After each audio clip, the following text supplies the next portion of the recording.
नांदेड येथे टीईटी घोटाळ्याच्या निषेधार्थ काँग्रेस पक्षातर्फे आंदोलन करण्यात आले। या प्रसंगी डॉक्टर विठ्ठल गंगाधर पावडे, जिल्हाध्यक्ष नांदेड उत्तर, जिल्हाध्यक्ष काँग्रेस कमिटी व अब्दुल गफार अब्दुल सत्तार, महानगराध्यक्ष नांदेड शहर काँग्रेस कमिटी यांनी या आंदोलनाला सहभाग नोंदवला होता। उद्या होणारी टीईटीची परीक्षा भिवंडी येथे झालेल्या पेपरफुटी घोटाळ्यामुळे रद्द झाली आहे।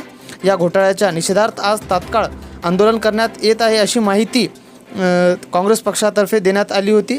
या प्रसंगी काँग्रेस पक्षाचे सर्व पदाधिकारी व कार्यकर्ते उपस्थित होते व नांदेड येथील ITI कॉर्नर येथे हा बोंबाबोंब आंदोलन करण्यात आला। या प्रसंगी प्रतिक्रिया देताना काँग्रेस पक्षाचे पदाधिकारी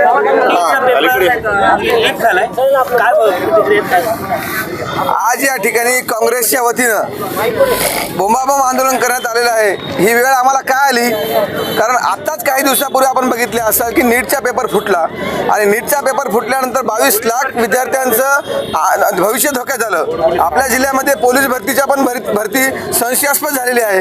हे एवढं झालं ना झालं की आज उद्या आपले परीक्षार्थी बसले होते शिक्षक भरतीचे टीईटीसाठी, ते टीईटीचा पेपर फुटला म्हणून शासनानं आज पत्र काढलं आणि भिवंडीमध्ये त्या गुन्हा दाखल झालेला आहे। त्यामुळे उद्याची पेपर आम्ही रद्द करत आहोत। या शासनाची इतकी नामुष्की, यांना लाज वाटली पाहिजे की आपण एवढे पैसे विद्यार्थ्याकडून घेतो, विद्यार्थी एवढी परीक्षेची तयारी करतात, त्यांच्या मनाचा, त्यांच्या करिअरचा, त्यांच्या अभ्यासाचा काही विचार करणार आहेत की नाही सरकार, आणि त्यांच्या भावनेशी खेळण्याचं काम हे सरकार करत आहे। मागच्या नीटच्या परीक्षा लांबल्यामुळेच बऱ्याचशा विद्यार्थ्यांच्या देशामध्ये आत्महत्या झाल्या होत्या, परंतु यावेळेस अशा काही अपशकून किंवा आत्महत्या घडू नये एवढीच या ठिकाणी आशा बाळगतो आणि या सरकारचा या ठिकाणी आम्ही काँग्रेस पक्षाच्या वतीनं मोठ्या प्रमाणात निषेध करतो।